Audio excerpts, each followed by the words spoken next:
सतगुरुदेव की जय। बंदी छोड़ कबीर परमेश्वर जी की जय। बंदी छोड़ गरीबदास जी महाराज जी की जय। स्वामी रामदेवानंद जी गुरु महाराज जी की जय हो।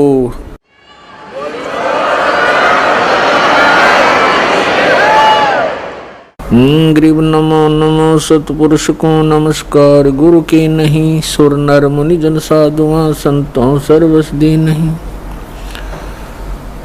सतगुरु साहेब संत सब डंडो तम प्रणाम। आगे पीछे मध्य हुए तिनको जा कुर्बान। नराकार निर्विषम काल जाल वैभंजनम निर्लेपम निज निर्गुणम अकल अनोवेशंदनम।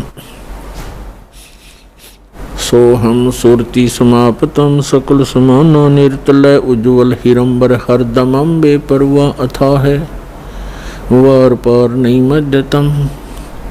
ग्रीब जो सुमर सिद्ध होई गणनायक गलता ना करो अनुग्रह सोई पारस पद परवाना। आदि गणेश मनाऊं गणनायक देवन देवा चरण कमल लो लाऊं आदंत करूं सेवा। परम शक्ति संगीतम हृदय सिद्धिदाता सोई अवगत गुण अतीतम सत्य पुरुष निर्मोही। जगदम्बा जगदीशम मंगल रूप मुरारी तन मन अर्पण शेषम भक्ति मुक्ति भंडारी। सुर नर मुनि जन ध्यावे ब्रह्मा विष्णु महेशा शेष शेष मुख गावे पूज्य आदि गणेशा। इंद्र कुबेर सरीखा वरुण धर्म राय ध्यावे सुमरथ जीवन जी का मन इच्छा फल पावे। 33 कोटि आधारा ध्यावे शेष 88 उतरे भवजल पारा कट है यम की फांसी। 33 कोटि आधारा ध्यावे शेष 88 उतरे भवजल पारा कट है यम की फांसी। कर जोरू विनती करूं धरूं चरण पर शीश।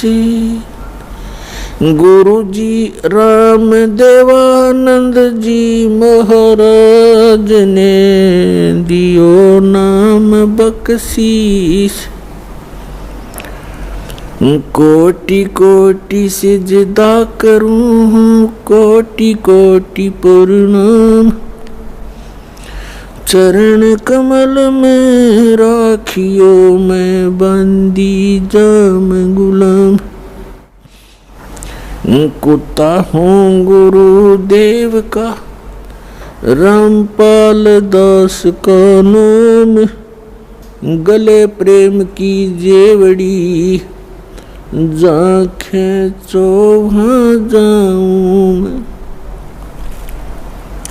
तो करो तो बावड़ू दूर दूर करो तो जाऊं।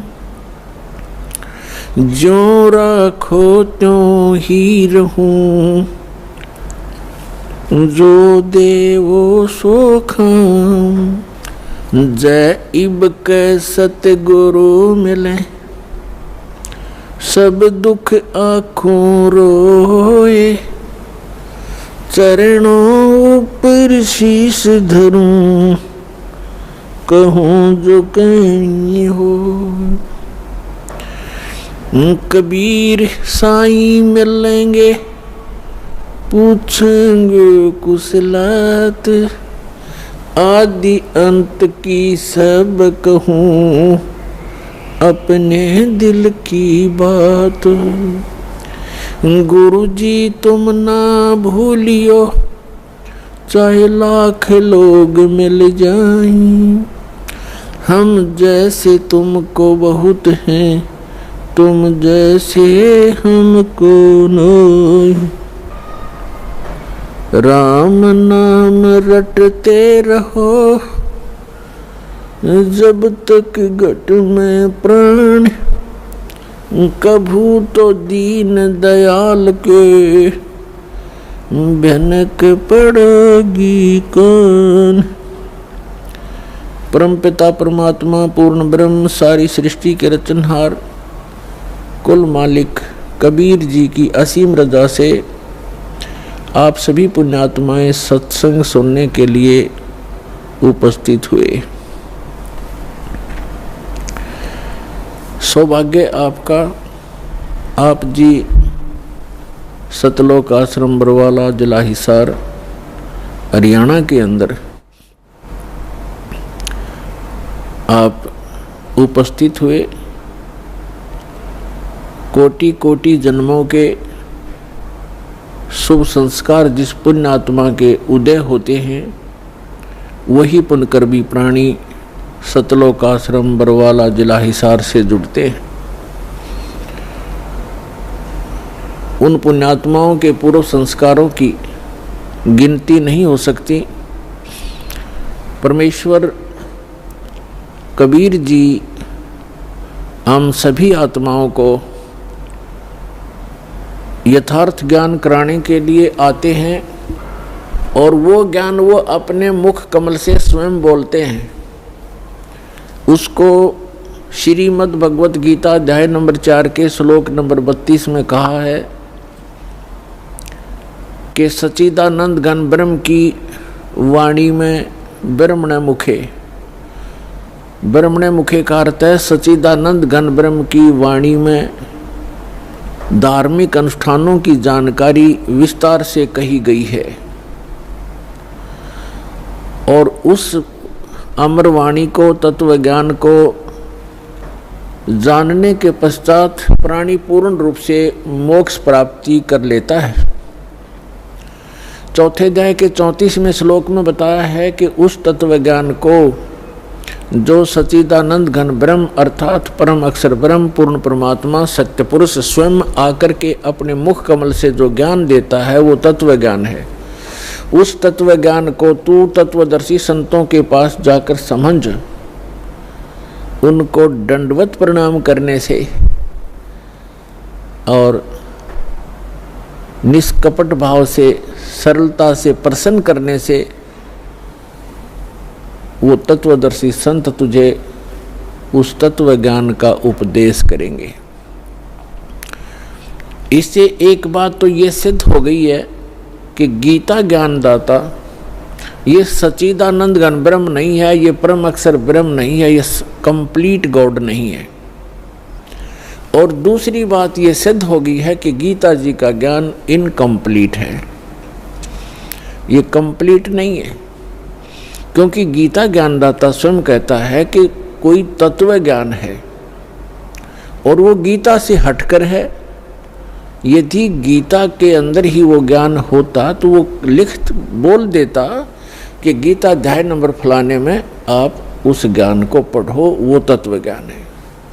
उसने स्पष्ट किया गीता ज्ञानदाता ने कि कोई और ज्ञान है जो गीता का ज्ञान मैं दे रहा हूँ उसे हटकर है और वो कंप्लीट ज्ञान है, कंप्लीट स्पिरिचुअल नॉलेज है।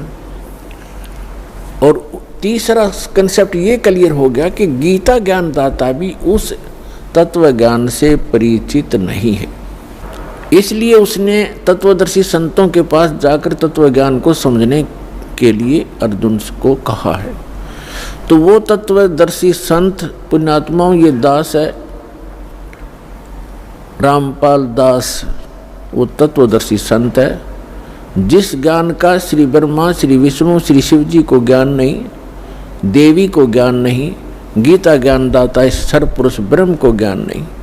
वो ज्ञान परमेश्वर ने अपनी अमृत वाणी में कबीर वाणी में लिखा हुआ है और कबीर पंथी भी उस ज्ञान को समझ नहीं सके। सच्चिदानंद घन ब्रह्म की वाणी सूक्ष्म वेद कहलाता है। वो सूक्ष्म वेद को जो कबीर पंथी कहलाते हैं वो भी नहीं समझ सके, क्योंकि वेदों का समझना ये जनसाधारण की सतर की बात नहीं है। गुरु बिन काहू न पाया ज्ञान, जो थोथा भुस छड़े मूड किसान। गुरु बिन वेद पढ़े जो प्राणी, समझे न सार रह अज्ञानी। क्योंकि गुरु के बिना वेदों को समझा नहीं जा सकता और गुरु के बिना जो वेद पढ़ते हैं उनको निष्कर्ष पता लगता नहीं, सारांश से परिचित नहीं हो पाते। इसलिए उनका प्रयत्न ऐसा है जैसे कोई मूढ़ किसान भूस को कूट कर उससे कनक प्राप्ति का प्रयत्न कर रहा हो। जैसे धान की पराली पड़ी हो कहीं पर और उस पराली को कोई कूट रहा हो और उससे कोई पूछे क्या कर रहा है, कि धान निकाल रहा हूं, तो उसका व्यर्थ प्रयत्न है। वो बुद्धिमान व्यक्ति नहीं है, या तो शराब के नशे में या कति मेंटल है। तो इसी प्रकार बताया है कि वेदों का गुरु के बिना पढ़ना,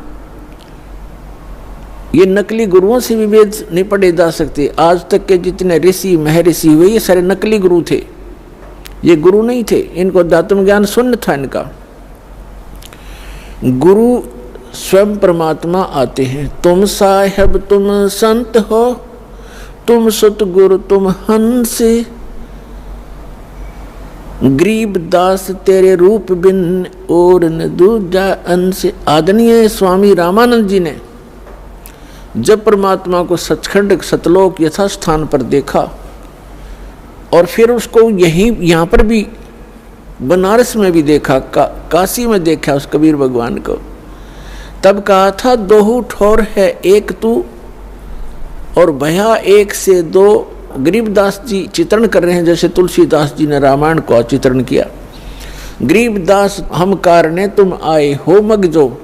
रामानंद जी कह रहे हैं कि हमारे लिए आप सतलोक से चलकर आए हो, दोनों ठोड़ आप ही हो, ऊपर भी सतलोक में सचखंड में भी आप हो और यहाँ भी आप ही हैं। दोहू ठोर है एक तू भया एक से दो, गरीबदास हम कारणे तुम आए हो मगजो। तुम साहेब तुम संत हो, तुम ही भगवान हो, परमेश्वर हो, और तुम ही वास्तव में संत हो जो संत के अंदर गुण होते। तुम सतगुरु, सतगुरु माने सच्चा ज्ञान देने वाले, सब सदग्रंथों से परिचित आप ही हैं और आप ही हंस हैं। हंस माने विकार रहित आत्मा जिसमें कोई किसी प्रकार का दोष ना हो। रियल में जो भक्त होते हैं, स्वामी रामानंद जी कह रहे हैं कि वास्तव में भगवान भी आप ही हो, जो रियल गॉड होता है, कंप्लीट गॉड आप हैं। और आप ही संत हो, संत जो शील स्वभाव के होते हैं, और आप ही सतगुरु हो, सब सदग्रंथों को जानने वाले। सतगुरु के लक्षण कहूँ मधुरे बैन विनोद, चार वेद सठ शास्त्र वो कहे 18 बोध। सतगुरु के लक्षण भी बता दिए कि सभी सदग्रंथों का जानकार होता है वो सतगुरु होता है। तो उन सब सदग्रंथों का ज्ञान परमेश्वर ने स्वयं सतगुरु रूप में आकर के 600 वर्ष पहले कबीर वाणी में, सच्चिदानंद घन ब्रह्म की वाणी में बोला। तो यहाँ बताया है कि वो परमात्मा स्वयं आकर ही अपना ज्ञान बताते हैं, वो वास्तव में गुरु होते हैं और उनके द्वारा बोली गई अमृतवाणी लिपिबद्ध की जाती है। वो सूक्ष्म वेद है, सच्चिदानंद घन ब्रह्म की वाणी है, वो कबीर वाणी है। उस सूक्ष्म वेद को कबीरपंथी नहीं समझ सके। अन्य समाज तो कोसों दूर है उनके विधान और परमात्मा के ज्ञान से, लेकिन जो कबीरपंथी कहलाते थे ये नकली हैं सारे, क्योंकि इनके पास कबीर साहब का यथार्थ ज्ञान नहीं, इनके पास यथार्थ भक्ति विधि नहीं। तो इसलिए उसके पश्चात परमात्मा स्वयं फिर अन्य महापुरुषों को भी मिले अपना साक्षी बनाने के लिए कि कबीर इज गॉड। पुण्यात्माओं, परमात्मा का जो ज्ञान है परमात्मा ही करा सकता है। जीव अपनी शक्ति बल से या अपने अभ्यास प्रयत्न से परमात्मा को नहीं जान सकता। अगर ये जान सके होते तो हजारों वर्ष इन्होंने समाधि मेडिटेशन करके देख लिए। अब जो 2.5 घंटे सुबह 2.5 घंटे शाम भक्ति करके मोक्ष का दावा करते हैं वो खोखला दावा उनका। हजारों वर्ष उन्होंने इस शरीर में खूब टक्कर मार ली, और लास्ट में कह दिया गॉड इज फॉर्मलेस, परमात्मा निराकार है, परमात्मा का केवल प्रकाश देखा जा सकता है। तो परमात्मा नहीं देख सके वह, परमात्मा का जो प्रकाश देखा है तो परमात्मा बिना प्रकाश होगा किसका?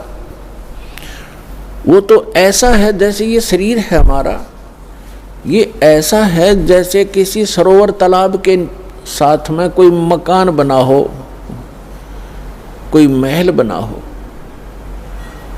और उस सूर्य का प्रकाश उस सरोवर के जल से रिफ्लेक्ट होकर, प्रतिबिंब होकर के, और उस मकान की किसी छत पर लग रहा हो, तो वहां उसका प्रकाश तो सूर्य का है, लेकिन वो सूर्य नहीं है। और कोई ये कहे ये प्रकाश तो सूर्य का है जो घर में हम देख रहे हैं, लेकिन सूर्य निराकार है, तो क्या वो बुद्धिमान व्यक्ति हो सकते? तो इस शरीर रूपी महल में उस परमात्मा का रिफ्लेक्टेड यानी प्रतिबिंब का जो बना हुआ प्रकाश है, प्रतिबिंब देखते हैं ये लोग, और लास्ट में इन्होंने यही मान लिया कि परमात्मा निराकार है, परमात्मा का केवल प्रकाश देखा जा सकता है त्रिकुटी में या जहाँ भी वो ध्यान का व्यर्थ प्रयत्न करते हैं। तो प्रकाश, परमात्मा बिना प्रकाश किसका हो गया वो? तो परमात्मा निराकार कैसे है? जब उसका प्रकाश आपने देखा तो है कहीं वो? तो सूर्य को निराकार बताने वाले और सूर्य का प्रकाश देखने का दावा करने वाले वो बुद्धिहीन प्राणी है। इसी यही यथास्थिति समझ लेना इन अज्ञानी ऋषि, महर्षि और आज तक के जितने परमात्मा से अपरिचित संत हैं, उन्होंने यही थ्योरी बताई है, चाहे वो राधा स्वामी पंथ से संबंधित है, चाहे वो दंदन सतगुरु पंथ से, चाहे जय गुरुदेव पंथ से, और चाहे कोई अन्य जितने भी आज तक संत ऋषि महर्षि आप जिससे भी विचार सुनोगे, परमात्मा निराकार है। और जो निराकार और साकार दोनों स्थिति बताते हैं वो कति अनजान है। वो कहते हैं परमात्मा मूलतः तो वो निराकार ही है, लेकिन यहाँ साकार बन कर आता है, जैसे श्री राम और श्री कृष्ण रूप में। कोई बात हुई? फिर निराकार साकार अलग कैसे हो गया? तो साकार मानो या निराकार मानो उसको, तो दोनों स्थिति नहीं होती किसी वस्तु की। कोई नो क्या अंधा भी है और दिखे भी है, ये दोनों बात थोड़ी हो सकती है कि अंधा है तो अंधा ही है, उसको दिखता नहीं फिर, और दिखता है फिर अंधा कैसे? निराकार है तो साकार कैसे? वो साकार है तो निराकार कैसे? तो जिन महापुरुषों को परमात्मा स्वयं मिले अपने प्रयत्न से, पुण्यात्माओं, आज तक किसी ने भगवान को पाया नहीं। राज्य भी त्याग दिया, परिवार भी त्याग दिया, जंगल में वन में जाकर के गुफाओं में भी रह लिए, धुने लगाकर प्रयत्न किए, चारों तरफ आग बाल कर, और झरनों में खड़े होकर भी साधकों ने परमात्मा प्राप्ति का प्रयत्न किया, लेकिन ऑल इन वेन यानी सभी निष्फल रहे, क्योंकि उनकी साधना अकॉर्डिंग टू द शास्त्र नहीं थी, उनकी साधना शास्त्र अनुकूल नहीं थी, मनमाना आचरण था। और अब भी जो कर रहे हैं मनमाना आचरण, वो भी अपना जीवन व्यर्थ कर रहे हैं। जैसे श्रीमद् भगवद गीता अध्याय नंबर 16 के श्लोक 23 और 24 में स्पष्ट किया है कि शास्त्र विधि को त्याग कर जो मनमाना आचरण करते हैं उनको न तो कोई सुख होता है, न उनकी गति परम गति होती है, और न ही उनका कोई कार्य सिद्ध होता है, उसको कोई सिद्धि भी प्राप्त नहीं होती, अर्थात यूजलेस, व्यर्थ। इसलिए गीता अध्याय नंबर 16 के श्लोक नंबर 24 में स्पष्ट किया है, इससे तेरे लिए अर्जुन कर्तव्य और अकर्तव्य की व्यवस्था में सदग्रंथ ही प्रमाण है। सदग्रंथों के आधार से ही आप अपना कौन सी साधना करनी चाहिए, कौन सी ना करनी चाहिए, ये निर्णय कीजिए। किसी की दंत कथा लोकवेद पर विश्वास मत कीजिए।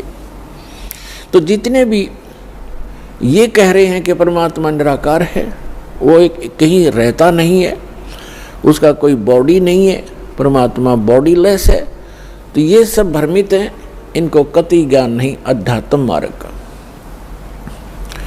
और जिन महापुरुषों को परमात्मा आकर मिले वो स्वयं ही आकर मिले, उनका एक विधान है, वो ऐसी ही लीला करते हैं। वो ऐसी लीला करते ही करते हैं जैसे हमारे वेद प्रमाण करते हैं। ऋग्वेद मंडल नंबर 9 सूक्त 86 मंत्र 26 और 27 में, ऋग्वेद मंडल नंबर 9 सूक्त 82 मंत्र 1, 2, 3 में, ऋग्वेद मंडल नंबर 9 सूक्त 54 मंत्र 3 में, ऋग्वेद मंडल नंबर 9 और सूक्त 94 के मंत्र 1 में, ऋग्वेद मंडल नंबर 9 सूक्त 95 के मंत्र नंबर 2 में, ऋग्वेद मंडल नंबर 9 सूक्त 96 के 96 के मंत्र 16 से लेकर 20 में, ऋग्वेद मंडल नंबर 9 सूक्त 20 मंत्र 1 में, ऋग्वेद मंडल नंबर 9 सूक्त 20 के मंत्र 1 में, ऋग्वेद मंडल नंबर 9 सूक्त 1 मंत्र 8 और 9 में। और भी अनेक स्थानों पर यह प्रत्यक्ष प्रमाण है कि परमात्मा ऊपर रहता है सतलोक में, तेजो में, लोक में, धाम में। वो एक पृथ्वी है जो स्वप्रकाशित है। वहां परमात्मा एक राजा के समान विराजमान है, सिंहासन पर, यानी तख्त पर।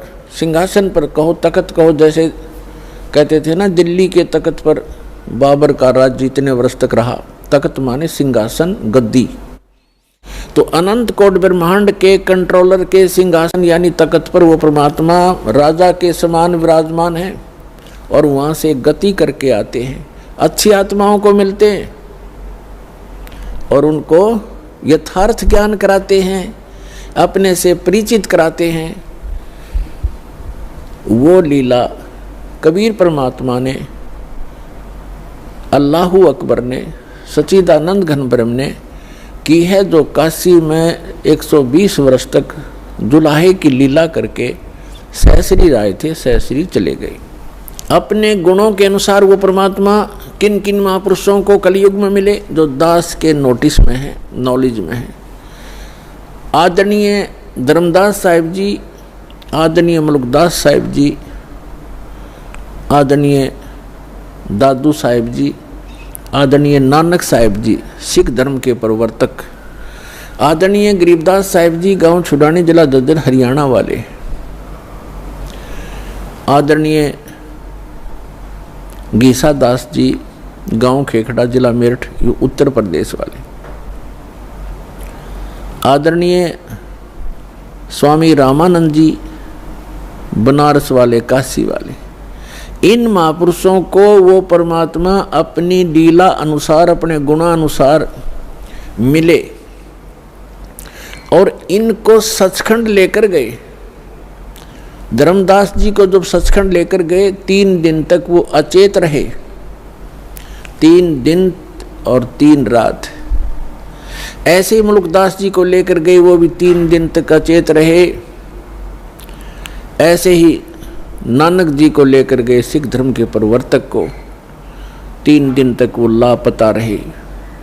उनका शरीर कहीं जंगल में रख दिया, उनकी आत्मा को लेकर परमात्मा सचखंड गए। तीसरे दिन उनको वापस छोड़ा।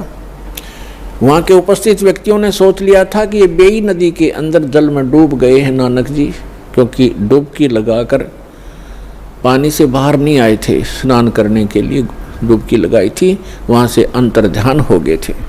इसी प्रकार आदरणीय दादू साहिब जी को परमात्मा लेकर गए थे, 3 दिन तक वो भी अचेत रहे थे,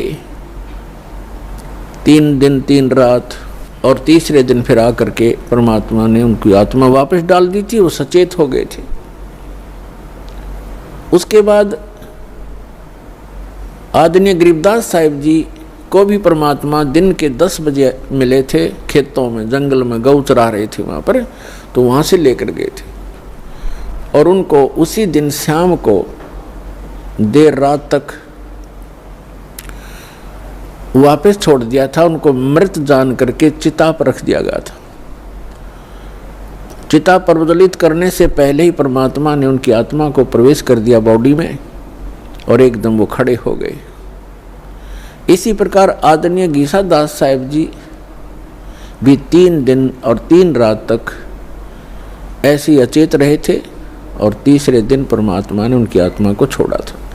तो इसी प्रकार रामानंद जी भी कुछ घंटों तक ही परमात्मा के साथ ऊपर रहे थे, 5-6 घंटा, और फिर उनकी आत्मा को जो वापस छोड़ा तो वो परमात्मा के गवाह बने, साक्षी बने। तो पुण्यात्माओं, उनमें से आदरणीय गरीबदास साहिब जी, गांव छुडानी, जिला झज्जर वाले, इनको परमेश्वर ने अपना यथार्थ ज्ञान पुनः दिया। वैसे तो अन्य महापुरुषों को भी बताया, लेकिन उस समय की वाणी जो है बीच में थोड़ी बहुत कोई रह जानी थी, इधर उधर पूरी संग्रहित नहीं हो पानी थी। तो गरीबदास जी के रूप में परमात्मा ने उस प्यारी आत्मा के माध्यम से अपना कंप्लीट ज्ञान दिया। और एक गोपाल दास नाम के एक दादूपंथी संत ने वो लिखी और गरीबदास जी बोला करते थे। ऐसे ही धर्मदास साहिब जी ने लिखी थी, परमेश्वर कबीर जी बोला करते थे। लेकिन इतने समय गुजर जाने के बाद उसमें मिलावट हो जाना स्वाभाविक था, इसलिए परमात्मा ने आदरणीय गरीबदास साहिब जी के द्वारा अपना यथार्थ ज्ञान पुनः प्रकट करवाया। और इसका प्रमाण उन्होंने पहले ही बोला था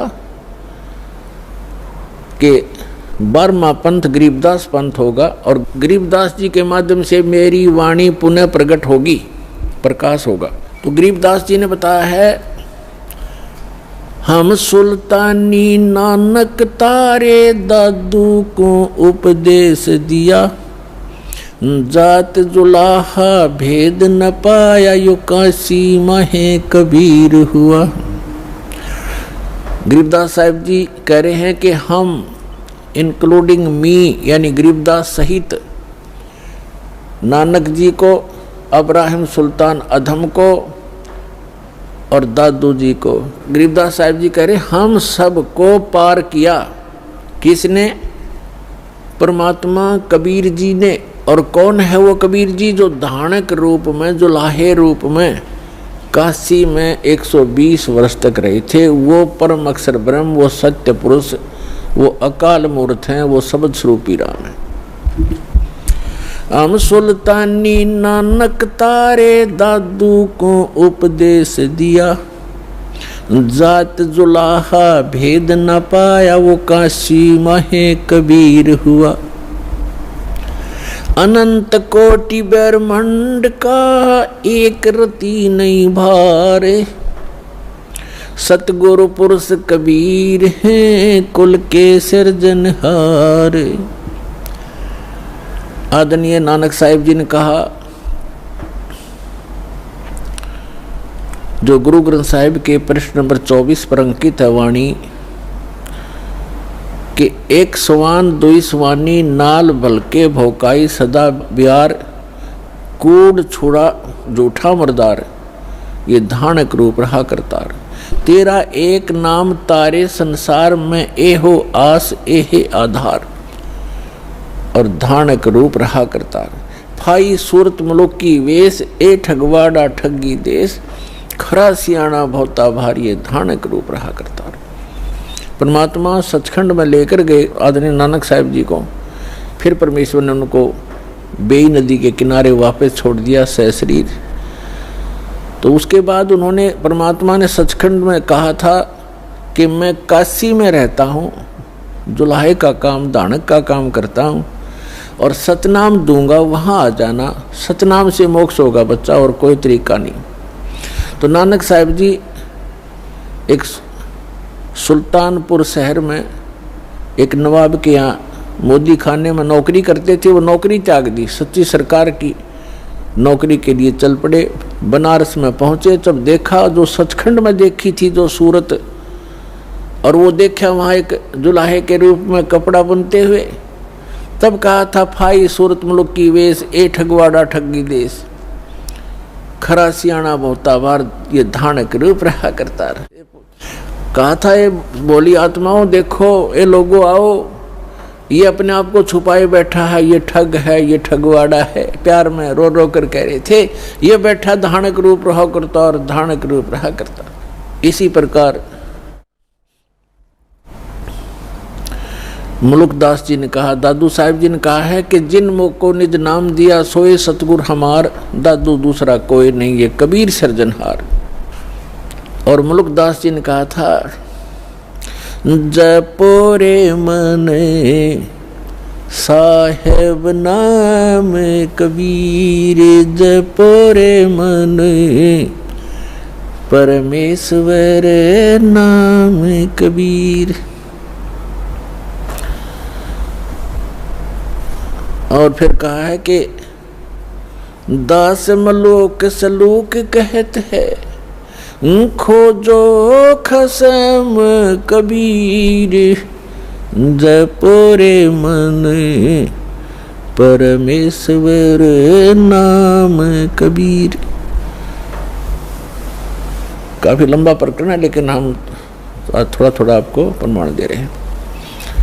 और आदरणीय धर्मदास जी ने कहा है, आज मोहे दर्शन दियो जी कबीर, आज मोहे दर्शन दियो जी कबीर, सतलोक से चल कर आए, सतलोक से चल कर आए, काटन काल की जंजीर, आज मोहे दर्शन दियो जी कबीर, आज मोहे दियो जी कबीर।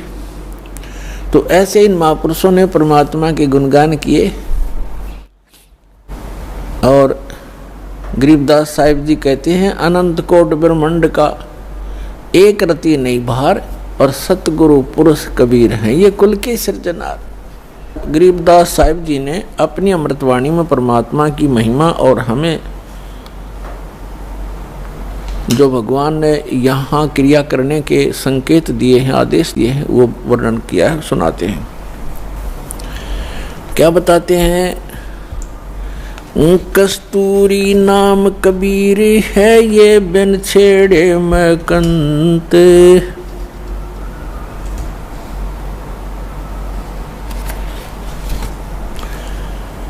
आद अंत की कहते हूँ पटतर कोई न संत। गरीबदास जी कह रहे हैं कि कस्तूरी नाम कबीर है बिन छेड़े महकंत, और आद अंत की कहते हूँ पटतर कोई न संत।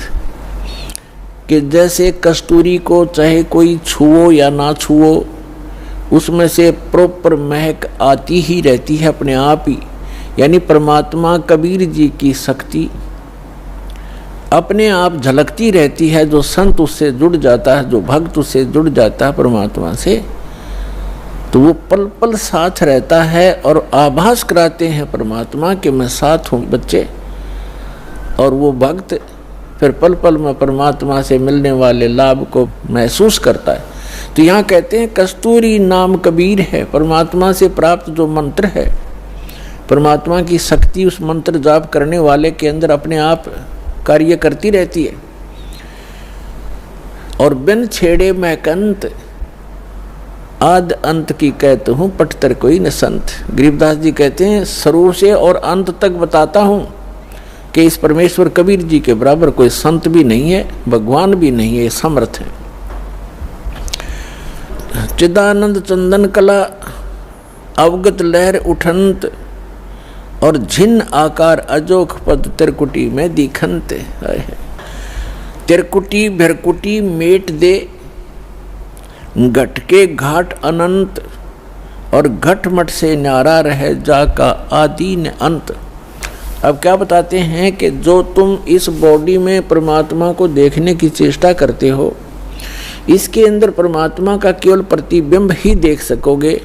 वो परमात्मा जहाँ रहता है वो स्थान भिन्न है, वहाँ जाने की विधि भी उस सूक्ष्म वेद में ही वर्णित है, अन्य किसी ग्रंथ में नहीं है। नैनो मद निरखत रहे अवगत नाम कबीरे, बेड़ा पार लगाए हूँ सुरत सरोवर तीरे।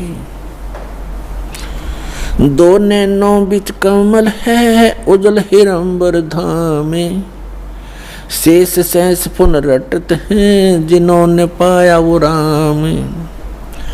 शेष 88 ना गए 2400 पर चोखे, 3300 पर तलब है, कोई बकरा कोई भूखे। 88 ना गए है, 2400 पर चोखे। 3300 पर तलब है, कोई बकरा कोई भूखे। अब क्या बताते हैं परमात्मा? गरीबदास जी कह रहे हैं परमात्मा की महिमा के जिस स्थान पर हमने पहुंचना है, जहां जाने के बाद साधक को कोई जरा और मरण कष्ट नहीं रहता, वहाँ किसी चीज़ का अभाव नहीं है, वो सुख सागर है। वहाँ जाने की जो साधना है वो या तो परमात्मा स्वयं आकर बताते हैं या उन महापुरुषों को प्राप्त थी जिनके विषय में दास ने अभी आपके सामने उनके शुभ नाम बताए। लेकिन उन महापुरुषों को हमने महत्व नहीं दिया। उस समय जिस समय वो प्रगट थे, उनके जाने के बाद भले ही हम ढेर सारे अनुयायी भी बन गए, लेकिन जो रहस्य उन छुपा गए, वो अपने अमृतवाणियों में अब एफिडेविट बना गए, लिख गए, उनको वो खुद ही समझ सकते हैं, उसमें कोड वर्ड होते हैं। उसके बाद उनके जाने के बाद बहुत ज़्यादा अनुयायी भी बन गए, लेकिन उनके उन संकेतों को नहीं समझ सके। उन महापुरुषों ने क्या कहना चाहा था, समाज ने स्वीकार किया नहीं। देख सकते हैं आप आदरणीय नानक साहिब जी के उसमें कितने अनुयायी थे जब वो वर्तमान में थे, बहुत ही नाम मात्र थे। उनके जाने के बाद आप देख रहे थे करोड़ों की संख्या में शिष्य बन गए। अब वो उस समय अगर वर्तमान थे, उस समय कोई पूछने वाला ढंग से उनसे अर्ज करते तो वो रहस्य बता देते, लेकिन उस समय हम उनकी कीमत को समझ नहीं सके। ऐसे ही कबीर परमेश्वर आए थे, उस समय लोगों ने परमात्मा को समझा नहीं, वहाँ की जनता ने, तो परमात्मा अपना कोड वर्ड लिख कर चले गए।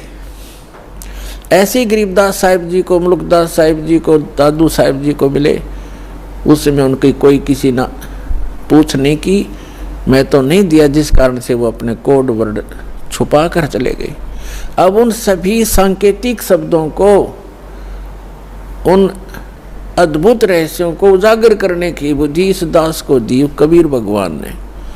तो सभी सदग्रंथों की, सभी महापुरुषों के को जो शुभ संकेत हैं और रहस्य में संकेत है, उनको बताने के लिए इस दास पर मेहर करी है, और वो आपको अब रूबरू कर रहा है, इसका लाभ उठाओ। अब क्या बताते हैं कि जो ज्ञान परमात्मा स्वयं आकर बताता है वो है मूल ज्ञान, तत्व ज्ञान, और उसको ना समझकर ये 88,000 ऋषि कहते 88 ही ना गए और 2400 पर चौखे। 88,000 ऋषि माने जाते हैं सनातन धर्म के अनुसार, और 24 अवतार माने जाते हैं।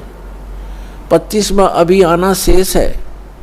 तो ये बता रहे हैं कि आप बात करते हो अपनी इन साधनाओं से पार होने की, वो 88,000 ऋषि नहीं पहुंचे, और ये 24 अवतार भी उस स्थान को प्राप्त नहीं कर सके, और 33 करोड़ देवता माने जाते हैं। कहते 3300 पर तलब है, कोई बकरा कोई बोक है। सुर नर मुनिजन 33 करोड़ी, बंदे सभी निरंजन डोरी। ये 33 करोड़ देवता ये सब काल की डोर से बंधे हुए हैं, इनको यथार्थ ज्ञान नहीं। अपने आत्मा, अब यहाँ एक बहुत बड़ा जो है, बहुत बड़ी शंका पैदा हो जाती है भक्त को कि 88,000 ऋषि ऐसे महापुरुष कहलाते हैं और वो भी पार नहीं हुए। तो पुण्यात्माओं, ये कहने से नहीं, परमाणु से सिद्ध होगा कि न तो ब्रह्मा विष्णु महेश को ज्ञान था, और ऋषियों को तो होगा कहाँ, क्योंकि ब्रह्मा जी से ही ज्ञान प्राप्त है इनको।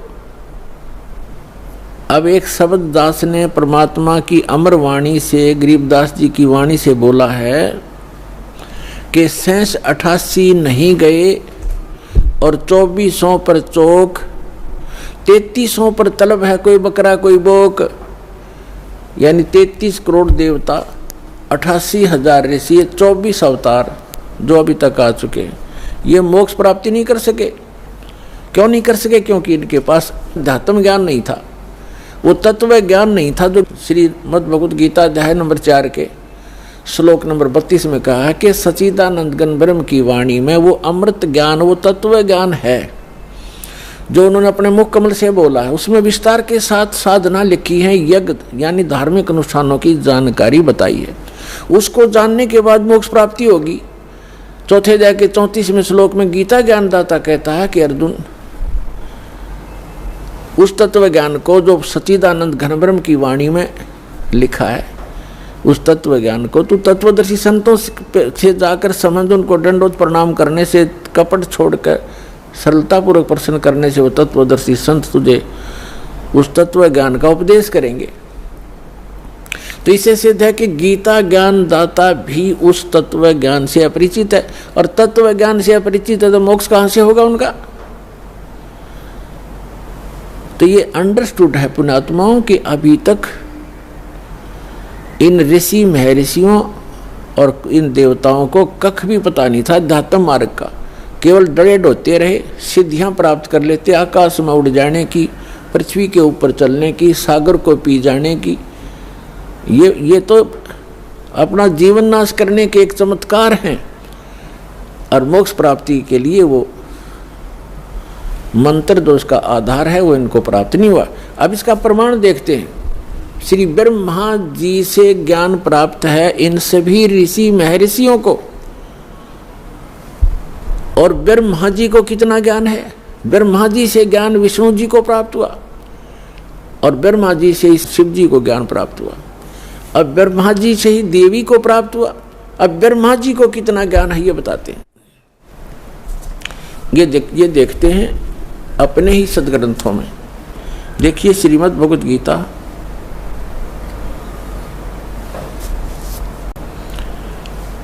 और ये सचित्र मोटा टाइप, ये यहां से प्रकाशित है। इसके कौन है संपादक? हनुमान प्रसाद पोदार चमनलाल गोस्वामी, और ये गीता प्रेस गोरखपुर से प्रकाशित है।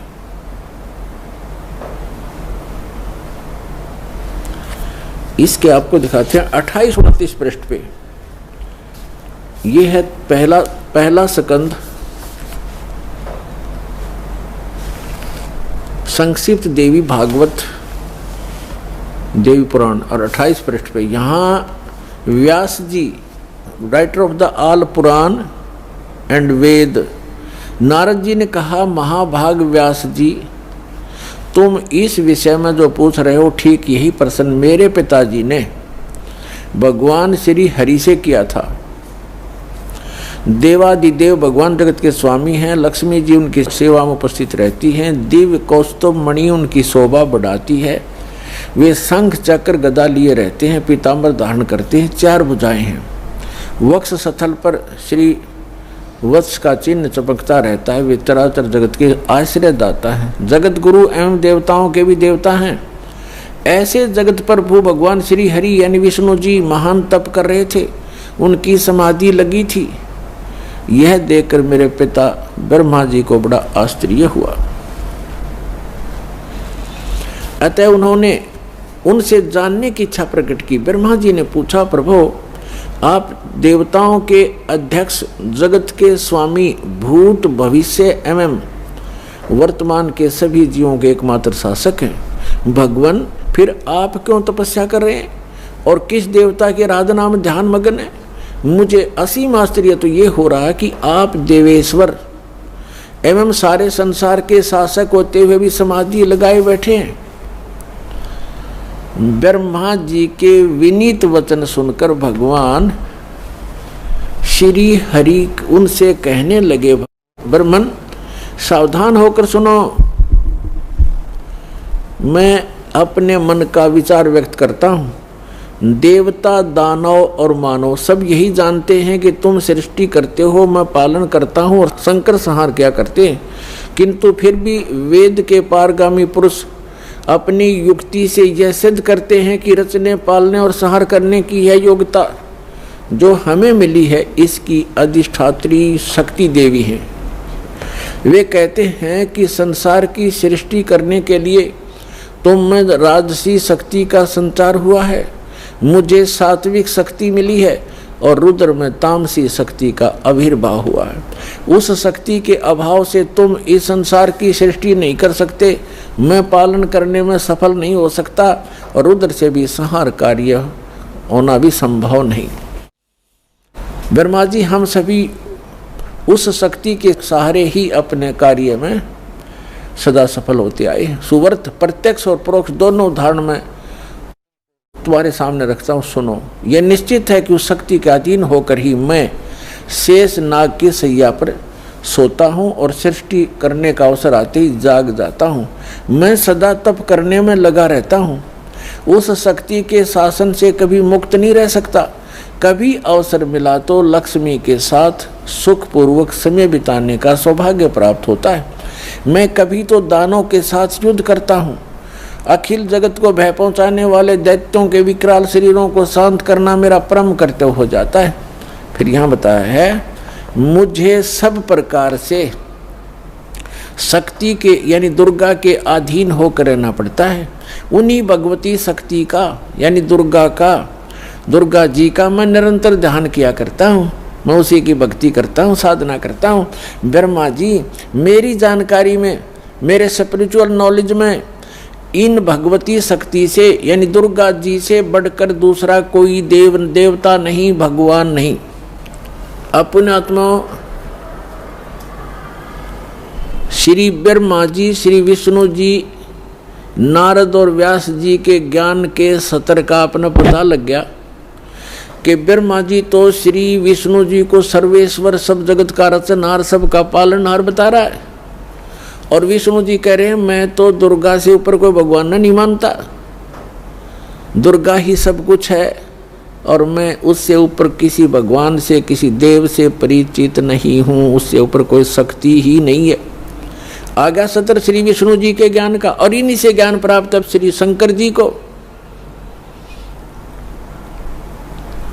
अपने आत्मा श्री देवी जी कैसा ज्ञान रखती हैं, उनके पास ले चलते हैं आपको। ये देखिएगा 562 पृष्ठ पर 7वां स्कंद, इसी पवित्र पुराण का 7वां स्कंद, संक्षिप्त देवी भागवत 562 पृष्ठ पे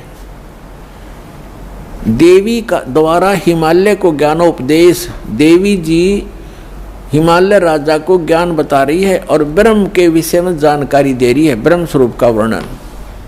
श्री देवी जी कहने लगी, पर्वतराज, पहले तो अपने विषय में बताया, फिर कहा है उस ब्रह्म का क्या स्वरूप है यह बतलाया जाता है, जो प्रकाश स्वरूप सबके अत्यंत समीप में स्थित हृदय रूप गुहा में स्थित होने के कारण गुहाचर नाम से प्रसिद्ध और महान पद अर्थात परम प्राप्य है। वह समस्त प्रजा के ज्ञान से परे है, अर्थात किसी की बुद्धि में आने वाला नहीं है, यह तुम जानो। जो परम प्रकाश रूप है, जो सूक्ष्म से भी अत्यंत सूक्ष्म है, जिसमें संपूर्ण लोक और उन लोकों में निवास करने वाले प्राणी स्थित हैं, वही ये अक्षर ब्रह्म है, वही सबके प्राण है, वही सबकी वाणी है और वही सबके मन है, वह यह परम सत्य और अमृत विनाशी तत्व है। सौम्य उस वेदने योग्य लक्ष्य का तुम वेदन करो, मन लगाकर उसमें तन्मय हो जाओ। सौम्य उपनिषद में कथित महान अस्त्र रूप धनुष लेकर उस पर उपासना द्वारा तीक्ष्ण किया हुआ बाण संधान करो और फिर भावनागत चित्त के द्वारा उस बाण को खींचकर उस अक्षर रूप ब्रह्म को ही लक्ष्य बनाकर वेदन करो। प्रणव यानी ओम तो धनुष है, जीवात्मा बाण है और ब्रह्म को उसका लक्ष्य कहा जाता है। अब श्री देवी कह रही है कि सब एक ओम नाम का जाप करो, ब्रह्म पाने का उद्देश्य रखो, दैट्स ऑल। जीवात्मा तो साधना करे और ओम का जाप करे, ब्रह्म प्राप्ति का उद्देश्य रखे। आगे देखो, स्पष्ट किया है, लक्ष्य कहा जाता है। उस एकमात्र परमात्मा को ही जाने, यानी ब्रह्म की ही भक्ति करें। देवी जी कह रही है दूसरी सब बातों को छोड़ दे। दुर्गा जी अपनी साधना को भी करने से मना कर रही है, केवल ब्रह्म की पूजा करो। और विष्णु जी कह रहे हैं कि मैं देवी जी दुर्गा से ऊपर कोई शक्ति नहीं मानता, कोई भगवान नहीं है, मुझे ज्ञान ही नहीं है। तो ये पार खाक होंगे जिनको हम एक समर्थ शक्ति और भगवान मान के पूजा करते थे, वो खुद कहते हैं हम दुर्गा से ऊपर कोई भगवान नहीं जानता, इससे ऊपर कोई शक्ति नहीं। और दुर्गा कह रही है कि ब्रह्म की पूजा करो और सब बातें छोड़ दो, मेरी पूजा भी छोड़ दो। तो क्या ज्ञान था विष्णु जी को और क्या ज्ञान था ब्रह्मा जी को, और शंकर जी भी उन्हीं से ज्ञान प्राप्त है। तो इनसे पता चलेगा, जो दास शब्द बोल रहा है और इस परमात्मा ने अपनी वाणी में लिखा है कि 88 नहीं गए और 2400 पर चौक और 3300 पर तलब है, कोई बकरा कोई बोक है। सुर नर मुनिजन 33 करोड़ी सुर देवता, और ये 33 करोड़ मुनिजन सब 33 करोड़ देवता ये काल के बंधे हुए हैं, इनको ऊपर का ज्ञान नहीं है। यहीं इसी की सत्य असत साधना जो इनके सत्र की उसको कर करके अपना जीवन यहीं व्यतीत कर रहे हैं। अब दुर्गा जी क्या बता रही है, उस एकमात्र परमात्मा को ही जाने, दूसरी सब बातों को छोड़ दे। यही अमृत रूप परमात्मा के पास पहुंचाने वाला पुल है। संसार समुद्र से पार होकर अमृत स्वरूप परमात्मा को प्राप्त कराने का यही सुलभ साधन है। जिस प्रकार रथ यहाँ आते हैं, इस आत्मा का ओम के जप के साथ ध्यान करो ब्रह्म का, और इससे अज्ञान में अंधकार से सर्वथा परे और संसार समुद्र से उस पार जो ब्रह्म है उसको पा जाओगे। ओम का जाप करो, ब्रह्म पाने का उद्देश्य रखो, उस ब्रह्म को पा जाओगे, तुम्हारा कल्याण हो। और वो कहाँ रहता ब्रह्म? यह सबका आत्मा ब्रह्म लोक रूप दिव्य आकाश में स्थित है।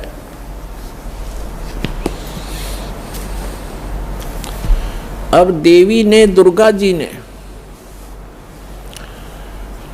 ये स्पष्ट कर दिया है कि मेरी भक्ति भी छोड़ दो, केवल एक ब्रह्म की पूजा करो, ओम नाम जाप, उसका नथिंग एल्स। और वो कहाँ रहता है? ब्रह्मलोक में। बस देवी जी ने जो साधना बताई है वो अपने से भी अन्य भगवान बताया है ब्रह्म, उसका केवल एक ओम मंत्र बताया है। ओम मंत्र के जाप से कहाँ जाएगा प्राणी? ब्रह्म लोक में चले जाओगे, तुम्हारा कल्याण हो। इतना कल्याण हो सकता है ओम से। अब गीता ज्ञान दाता ये ब्रह्म है। गीता अध्याय नंबर 8 के श्लोक नंबर 13 में गीता ज्ञान दाता कहता है ओम इति एकाक्षरम ब्रह्म व्यवहारण मामनुसमरण ये प्रियाति तजन देहम सयाति परमाम गति। माम ब्रह्म, ये अनुवाद करता हूँ ना, थोड़ी गलती कर रखी है इसमें। मुझ ब्रह्म का केवल एक ओम मंत्र है। आपको दिखाते हैं श्रीमद् भगवद गीता, देखिएगा। ये जयदयाल गोविंद का इसके अनुवादक हैं और गीता प्रेस गुरुपर से ये प्रकाशित है। गीता अध्याय नंबर 8 के श्लोक नंबर 13 में आपको दिखाते हैं। श्रीमद् भगवद गीता अध्याय 8 और श्लोक नंबर 13 में। इसमें हम संस्कृत भी पढ़ेंगे। ओम इति एकाक्षरम ब्रह्म व्यवहारण माम अनुसमरण ये प्रियाति तजनदेहम सयाति परमाम गतिम। ये क्या कहता है? माम ब्रह्म, मुझ ब्रह्म का केवल एक ओम अक्षर है। ओम यह एक अक्षर है, नथिंग एल्स। उच्चारण करके सिमरण करता हुआ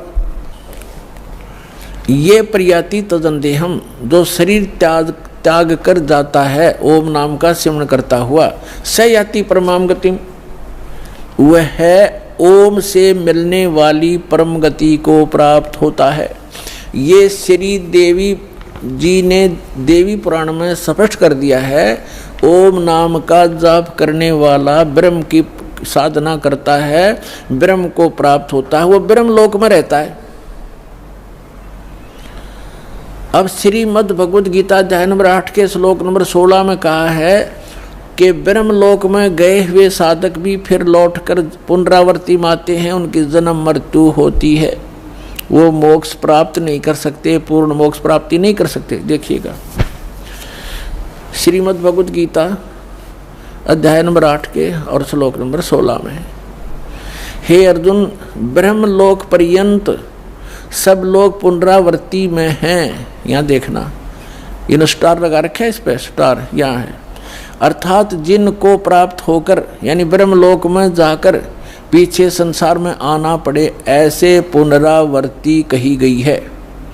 ब्रह्मलोक पर्यंत यानी ब्रह्मलोक तक जितने भी लोक हैं, उनमें गए हुए प्राणी वहाँ जाकर वापस आते हैं। और ये सिद्ध होगा। अब यहाँ थोड़ा सा ये अज्ञानी विचलित कर देंगे आपको कि इसमें ये लिखा आगे कि मुझे प्राप्त होकर पुनर्जन्म नहीं होता, गीता ज्ञानदाता कहता है। यहाँ ये अनुवाद गलत किया इन्होंने, देखिएगा, क्योंकि ये कंसेप्ट क्लियर करना पड़ेगा। अब गीता अध्याय नंबर 8 का श्लोक 16 पढ़ रहे हैं हम। हे अर्जुन, ब्रह्मलोक पर्यंत सब लोग पुनरावृत्ति में हैं। पुनरावृत्ति माने वहाँ जिनको प्राप्त होकर पीछे संसार में आना पड़े, ऐसे लोग हैं ये। परंतु यहाँ लिखा, परंतु